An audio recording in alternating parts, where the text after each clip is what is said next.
We will now hear evidence from the prosecution. Well, as you'll see in this first clip, Dr. Jackson was clearly mocking my Meghan, but in such a clever, devious way that neither of us even realised he was doing it. Sorcery, if you ask me. Play the clip. I mean, do you know what it's like? Living that life? Do you know what that's like?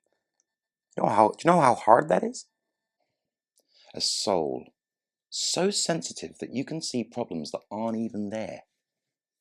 And the riffraff of the palace gave you back chat. I know. Can you believe it? Hardly, Harry. Hard to believe, eh? I'm tempted to say we'll rest our case just there. But no, we'll carry on. That was taken from our second interview. This one here, the next clip, is taken from our third interview. Just watch carefully how he makes me look stupid. It's called love, but some people still won't let love into their hearts, right? Instead, they just spew darkness in the forms of racism and climate change and insults on my character. The big three. But what about the journalists who say no? We're just holding you account for the rampant hypocrisy that defines your very existence, they may say. Well, I bet they wouldn't say that to my face. I'm a strong man. Very alpha. I know this is getting hard to watch, but please, don't avert your eyes. This next clip is also from the third interview, and only shortly after the clip you just saw. Play. I mean, everyone needs to give themselves a mental hug once in a while. Not now, Harry. Well, that rather bizarre display of autotrophic love chemosynthesis brings us neatly onto our next question, Harry. Recently you said that Meghan pushed you into therapy and then immediately backtracked and said it was a slip of the tongue. Which one was it? I mean, can you really imagine me pushing anyone into anything? I can honestly say, Meghan, I have no doubt in my mind at all. I know, right? But these clips you've just seen aren't even the most egregious offence. Oh, did I get that right, Meghan? Egregious. Yes. Now look at this clip where he holds us to an agreement we made in writing. Right there, live on TV. Okay, but just back to Mr. Markle for a second.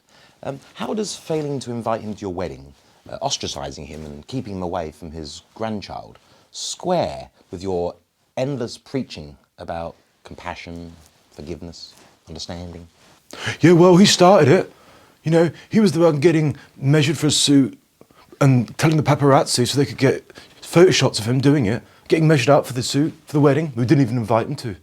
You know, he asked for this. He was nasty to my Meghan. He upset my Meghan. She's amazing. Upsetting Meghan's the most unamazing thing you can possibly do in your whole life. No, I've got a bit passionate there, actually. Can we go again? No, we can't really do that, Harry. I mean, we did agree one take. We want to show the people at home the real Harry and Meghan. Oh no, but it makes me look stupid.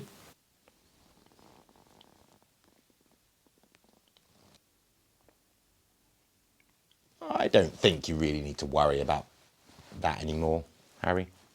Meghan, over to you.